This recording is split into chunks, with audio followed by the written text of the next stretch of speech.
Hello friends, मैं मंगल Saxena classes में आप लोगों का सभी स्वागत करता हूं। तो आज हम लोग पढ़ेंगे MP board general English class 10th की। तो इसके हम लोग क्वेश्चन आंसर करेंगे शॉर्ट एंड लॉन्ग। तो इसका फर्स्ट चैप्टर है लाइट द लैम्प ऑफ दाय लव। तो इसके हम क्वेश्चन आंसर करेंगे और बहुत ही आपको सरल रूप में मैं इसको समझाऊंगा। और इस चैप्टर का एक्सप्लेनेशन यानी कि पोयम है, इसको मैंने समझाया अपने प्रीवियस वीडियो में। तो जो यूजर्स नए आए हैं तो वो वीडियो आप लोग देख सकते हैं। तो सबसे पहले हम लोग इसका शॉर्ट टाइप आंसर को क्वेश्चन करेंगे।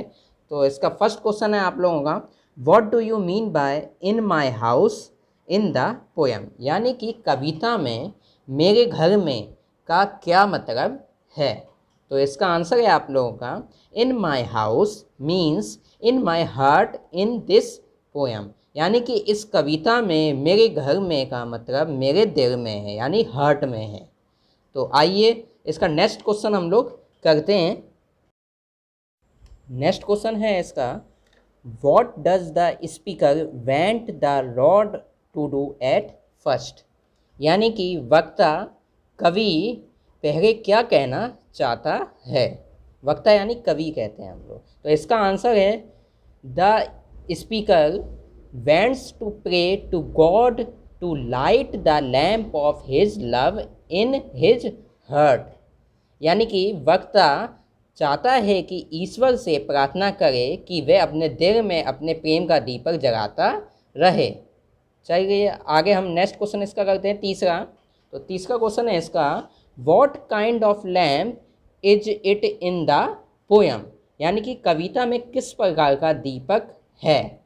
तो इसका आंसर है आप लोगों का, इन his poem true knowledge is the lamp, यानी कि कविता में सच्चा ज्ञान दीपक है, यानी कि दीपक किसका प्रतीक है, सच्चा ज्ञान का। तो मैंने इस वीडियो में आप लोगों को दोनों इसका मैंने हिंदी रूप भी आप लोगों को बताया है, तो जिससे कि आप लोगों को काफ़ी दिक्कत ना हो समझने में क्वेश्चन और आंसर। तो जो बच्चे इस वीडियो को देख रहे हैं तो वो स्क्रीनशॉट ले सकते हैं नोट करने के लिए।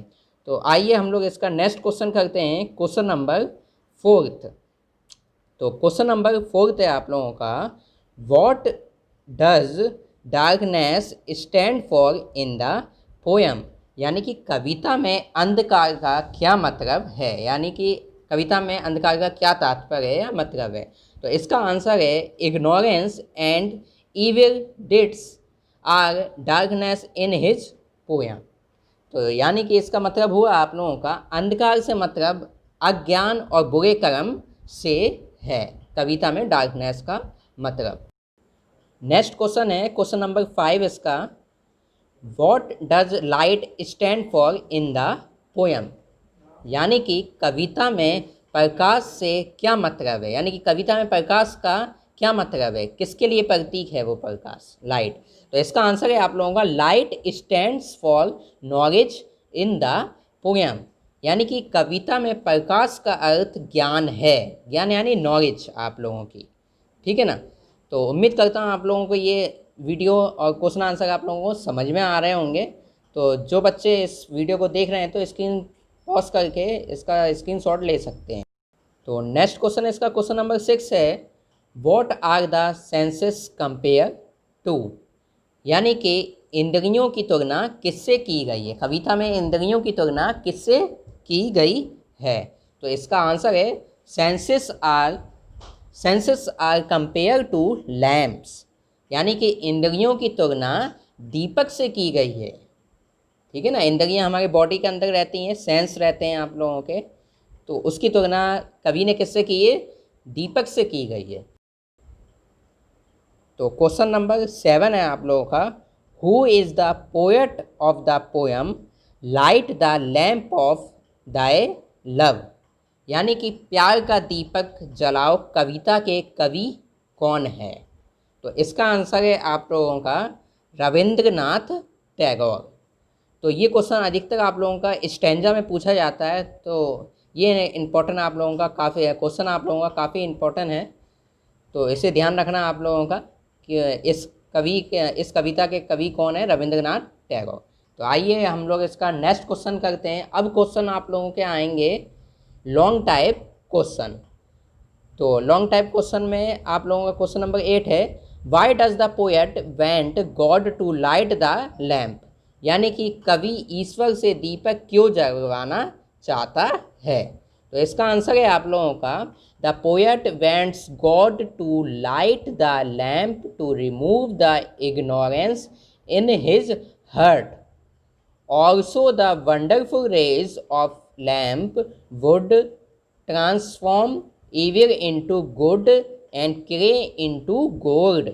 यानी कि कवि चाहता है कि भगवान अपने दिल में अज्ञानता को दूर करने के लिए दीपक को रोशनी दे, फिर दीपकों की किरणें बुराइयों को अच्छाइयों में और मिट्टी को सोने में बदलने की क्षमता रखें या रखती हैं। तो इसका नेक्स्ट क्वेश्चन है आप लोगों का question number 9, what should we pray for, हमें क्यों प्रार्थना करनी चाहिए। प्रे यानी प्रार्थना होती है आप लोगों की। तो इसमें कवि कह रहा है, इसका आंसर है आप लोगों का, we should pray to almighty God to light the lamp of his love in our hearts. We should pray to God to remove our darkness of ignorance and turn our evil into good। यानी कि हमें अपने प्रेम के दीपक को प्रकाश देने के लिए सर्वशक्तिमान देव यानी देवता से प्रार्थना करनी चाहिए। हमें अपने अज्ञान के अंधेरे को दूर करने और हमारी बुराइयों को अच्छाइयों में बदलने के लिए भगवान से प्रार्थना करनी चाहिए। तो आइए हम लोग इसका नेक्स्ट क्वेश्चन करते हैं, क्वेश्चन नंबर 10। तो क्वेश्चन नंबर 10 है आप लोगों का, why does the speaker went the rod to touch him once. Speaker यानी पोएट आप लोगों का, ठीक है ना। तो कवि क्यों चाहता है कि ईश्वर उसे एक बार स्पर्श करे यानी टच करे उसे। तो इसका आंसर है आप लोगों का, the poet wants rod to touch him once because after this he will completely be change और his evil will transform into good, he would be free from all the worries of life। यानी कि कवि चाहता है कि एक बार ईश्वर उससे क्या करे, छुए, क्योंकि अगर ईश्वर छुएगा तो क्या होएगा, उसके बाद वह पूरी तरह क्या होएगा, चेंज हो जाएगा, बदल जाएगा और उसकी सारी बुराइयां अच्छाइयों में बदल जाएंगी और वह जीवन की सभी चिंताओं से मुक्त हो जाएगा। तो आइए हम लोग इसका नेक्स्ट क्वेश्चन करते हैं, क्वेश्चन नंबर 11। तो क्वेश्चन नंबर 11 है हम लोगों का, what is the message of the poem, यानी कि कविता क्या संदेश देती है। तो ये इसका आंसर है आप लोगों का, human body built out of clay and it would merge in clay only, thus poet prays to almighty God to light the lamp of knowledge in his heart। He wishes that God might touch him once and his soul would be entirely pure and purious। यानी कि मानव शरीर मिट्टी से बना है, हम सभी जानते हैं मानव शरीर किससे बना है, मिट्टी से बना है, और ये केवल मिट्टी में विलय होगा यानी मिट्टी में ही मिल जाता है। इस प्रकार कवि सर्वशक्तिमान देव यानी ईश्वर से प्रार्थना करता है कि वह अपने हृदय में ज्ञान का दीपक जपता रहे यानी जगाता रहे। वह चाहता है कि ईश्वर एक बार उसे क्या करे, टच करे यानी कि छू ले और उसकी आत्मा पूरी तरह पवित्र हो जाए। तो उम्मीद करता हूँ फ्रेंड्स इस चैप्टर के क्वेश्चन आंसर आप लोगों को समझ में आए होंगे। बहुत ही सरल रूप में मैंने इसका वर्णन किया है। तो आगे चैनल में बने रहने के लिए चैनल को सब्सक्राइब करें, लाइक करें, शेयर करें। Thank you.